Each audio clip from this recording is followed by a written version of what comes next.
പാലക്കാട് നിന്ന് ഗുരുവായൂർ പോകുന്ന വഴിയിൽ വാടനാകുറിശി ഗേറ്റിൻ്റെ പരിസരത്തുള്ളൊരു കാഴ്ചയാണ് കേട്ടോ അത്. ദൂരേന്ന് നോക്കുമ്പോൾ പുളിമരത്തിൻ്റെ മുകളിൽ നിറയെ കവറുകളാണെന്നാണ് ഞാൻ വിചാരിച്ചത്. സൂക്ഷിച്ച് നോക്കിയപ്പോഴാണ് മനസ്സിലായത് ഇതെല്ലാം പക്ഷികളാണെന്ന്. സമയം ഒരു 10:50 കഴിഞ്ഞിട്ടുണ്ട്. പക്ഷികൾ എന്ന് പറഞ്ഞാൽ ശരിക്കും അത്ഭുതപ്പെടുത്തി. കുറേയേറെ പക്ഷികൾ, കൊക്കുകൾ, കാക്കകൾ, കുരുവികൾ, എനിക്ക് പേരറിയാത്ത അനേകം പക്ഷികൾ അവിടെ താമസിക്കുന്നുണ്ട്. പക്ഷേ സങ്കടപ്പെടുത്തിയ ഒരു കാഴ്ച എന്താണെന്ന് വെച്ച് കഴിഞ്ഞാൽ, ഇതിൻ്റെ തൊട്ടടുത്ത് തന്നെ, ഈ മരത്തിൻ്റെ തൊട്ടടുത്ത് ഒരു സ്ട്രീറ്റ് ലൈറ്റ് ഉണ്ട്. അതിൻ്റെ പകുതി വെളിച്ചവും ഈ മരത്തിലേക്കാണ് അടിക്കുന്നത്. വെളിച്ചം തട്ടുന്ന ഭാഗത്തെ പക്ഷികളൊന്നും ഉറങ്ങിയിട്ടില്ല. രാത്രി കാലങ്ങളിൽ പക്ഷികൾക്ക് ഇത്രയും വെളിച്ചം വേണമെന്ന് എനിക്ക് തോന്നുന്നില്ല ജീവിക്കാൻ വേണ്ടിയിട്ട്. ഈ സ്ട്രീറ്റ് ലൈറ്റ് ജസ്റ്റ് ഒന്ന് ടേൺ ചെയ്യുകയാണെങ്കിൽ, ലെഫ്റ്റിലേക്കൊക്കെ ടേൺ ചെയ്യുകയാണെങ്കിൽ ആ സ്ട്രീറ്റ് ലൈറ്റിൻ്റെ പർപ്പസ് എന്തായാലും നടക്കും.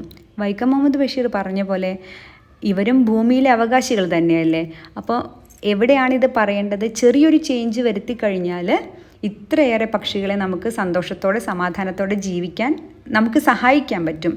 നിങ്ങൾക്ക് ആർക്കെങ്കിലും ഇത് എവിടെയാണ് പറയേണ്ടത്, ആരെയാണ് അറിയിക്കേണ്ടത്, നമുക്ക് എന്തെങ്കിലും ചെയ്യാൻ പറ്റുകയാണെങ്കിൽ അത് വലിയ കാര്യമായിട്ടാണ് കേട്ടോ എനിക്ക് തോന്നിയത്. കാരണം അത്രയേറെ പക്ഷികൾ ഈ മരത്തിൽ താമസിക്കുന്നു.